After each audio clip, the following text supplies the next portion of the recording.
One for you. Two for me. Where'd you go?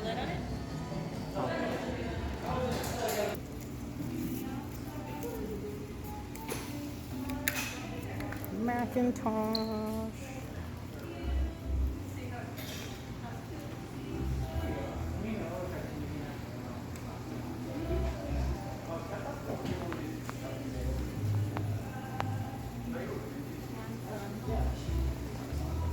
They have a toad.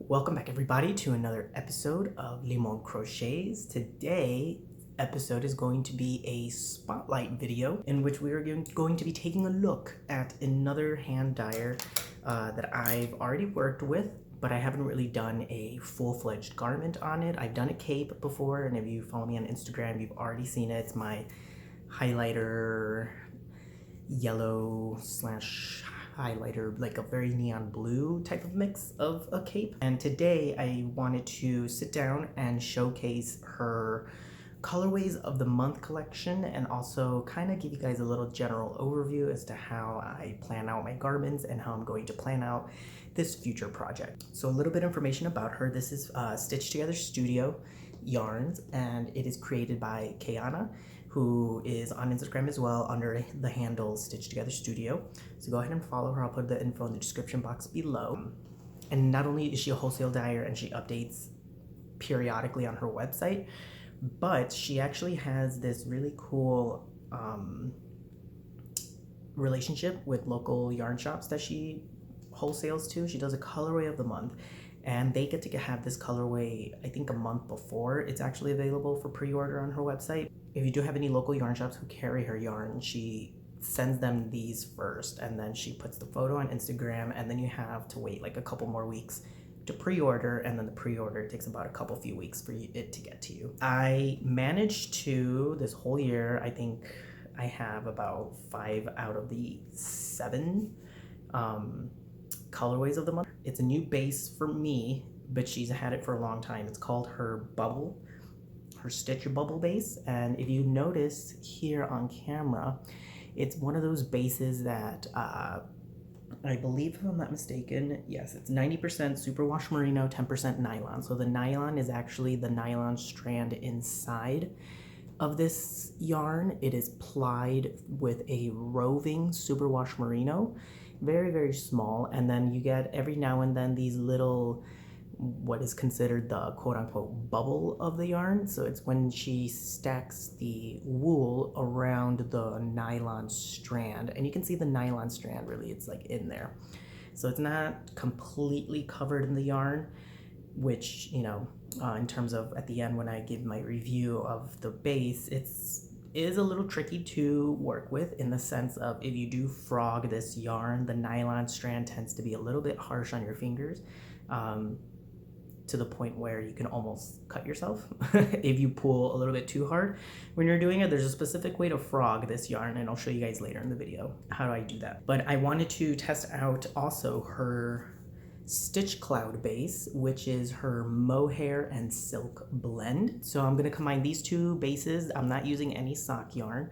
This project is completely all about the bubble base and the Stitch Cloud base. So we're going to see how all of these interact and play nicely. I may or may not use DK, not quite sure, but as of right now I have enough of the bubble yarns to make a full garment out of it. 4.5, so I have 4.5 bubble base skeins here, and I'm going to show you guys how to make that last, so you can get a couple garments, especially if you're an adult small. If you're an adult medium, you'll probably need an extra skein or two. Love that she's been experimenting with these neon shades in her shop, for example. So you have this one, and then you have literally, it's almost as if it's a fade. I would say it's probably like this. The newest one, which is State Fair, is almost like a washed highlighter, and then you have the highlighter with the gray, and then you have the actual very saturated highlighter green. So there's a little comparison in terms of the saturation of the colorways and kind of like the direction that she's going at this year. And this one's actually more purple, more festive. I call it my Day of the Dead color because it definitely reminds me of the colors that I see during the Day of the Dead festival holiday season. This one I believe is April shower. Oh no, this one was April because this one was called April Showers Neon Flowers. This one was May, I believe. And it came out a little bit too pink when I was swatching it, so I put it aside and I didn't have any reason to use it up until now. So I'm going to combine it with all of this because I think with all the greens and the purples, I should have enough to kind of like counterbalance the pink that's in there. This is both Cicada's Revenge. This is her July colorway, which was super, super cool. I thought this was completely my spirit animal type of color because it is a booger green, neon booger green, and I am a sucker for that kind of colorway. And like I mentioned, this one is August, so this one's a little bit more faded and it has that really nice speckle effect going, but it is a little bit more washed than the July colorway. So it's perfect for a fade. I mean, it's still soft. It's really, really soft. The actual texture of the base does not change the softness of the yarn, or I would say, I think it actually behaves, because I have used it a little bit in some other projects. It does behave quite normally like her regular yarns, not as much as the sock yarn in terms of taking up space, like square area. Surface area. It does take up normally the same amount of surface area that a sock yarn does. But check that out. She is very, very good with her speckled work. And I think that's why I'm a fan of her work, because she really doesn't overdo it with the speckles. It has its own characteristics on it. And so when you crochet with something like this, it will always look different depending on where you are in the garment. It's not like a repeatable speckle or anything, so you get a really nice cool effect and nice tone in the overall garment as you keep go ahead and using it. Almost like a random effect. You get a more random effect than as if, which guarantees pretty much that any skein you get will be cohesive with the other ones.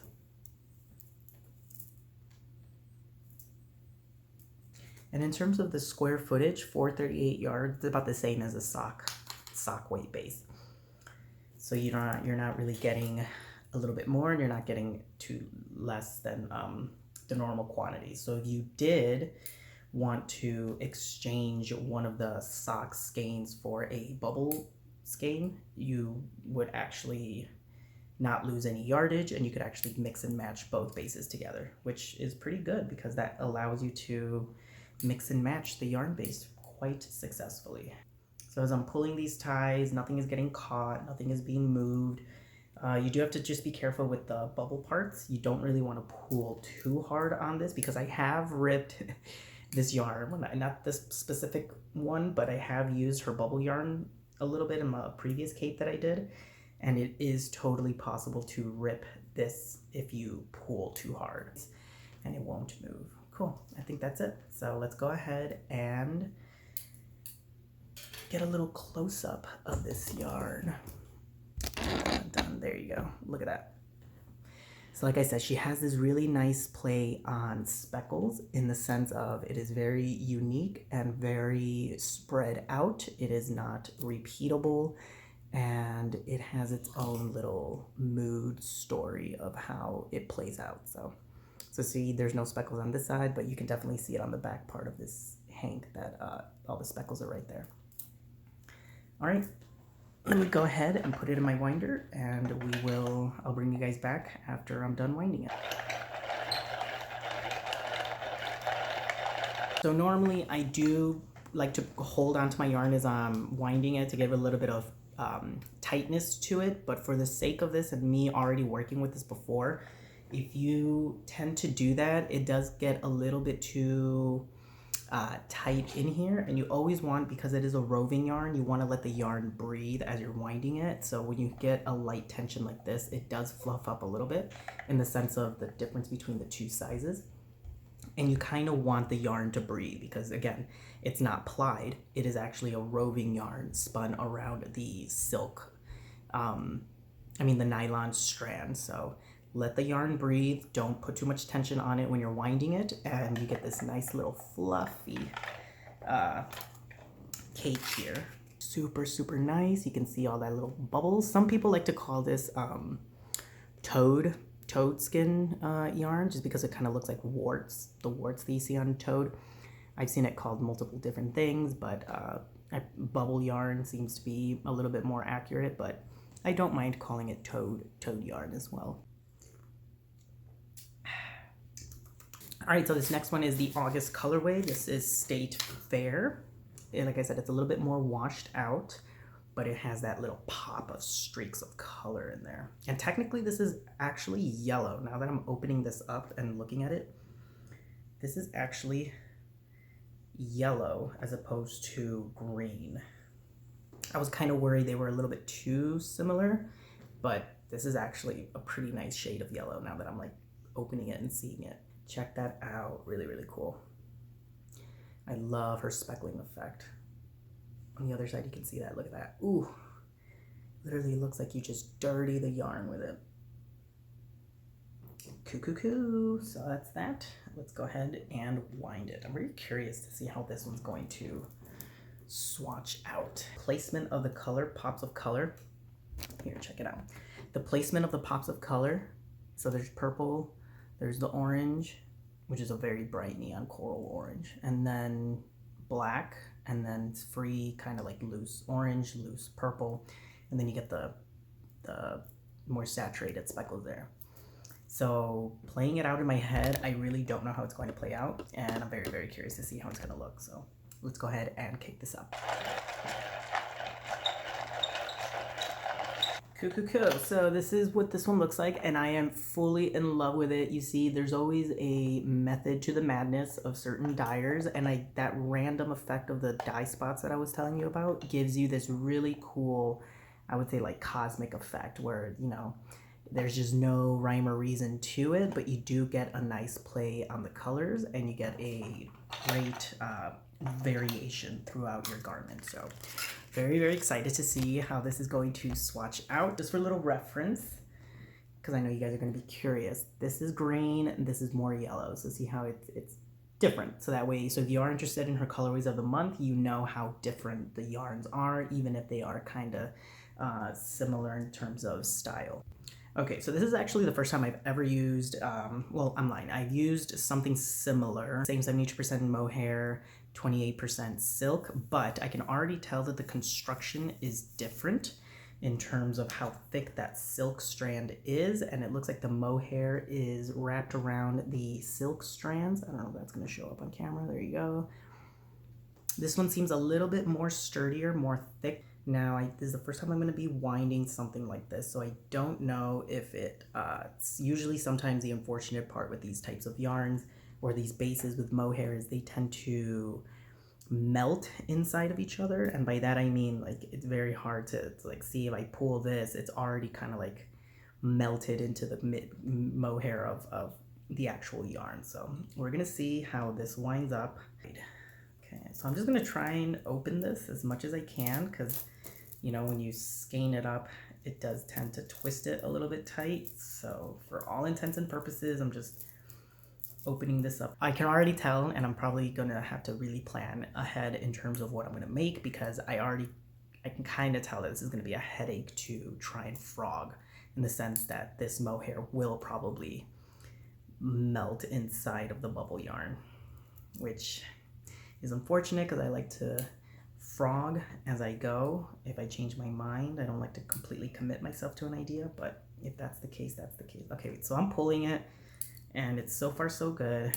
We're gonna see right now with these other ones if I can actually like pull it all the way through. Put this in the beginning, and yeah, I can already tell that this base, this silk strand in the middle, it's nice and thick, nice and sturdy, which means we shouldn't be able to struggle in terms of pulling it with our hooks. So we just finished skeining this up, and I can probably tell that this is probably gonna be the last time I ever get something like this, just mainly because a lot of the fuzzies are going everywhere, the mohair, and so you can see that I'm not exaggerating. That is my shorts right now from just winding the yarn.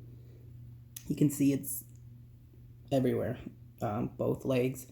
and they were flying all over the place in the room. And also, now that I know that they actually are coming off that easily, that means I cannot wear anything black or any dark toned color shirts underneath these sweaters, because then it'll just get caught on that and you're just gonna have to clean it up with one of the cat lint rollers or hair rollers. So that's kind of like a con against this. I mean, I totally understand it's mohair, that's the whole point of this, but I'm not really liking that it's like spreading everywhere, because you never know if anyone has allergies or whatnot, and if these are flying everywhere, the last thing you want is to be blamed for someone not being able to breathe properly or to have an allergic reaction to the actual hair.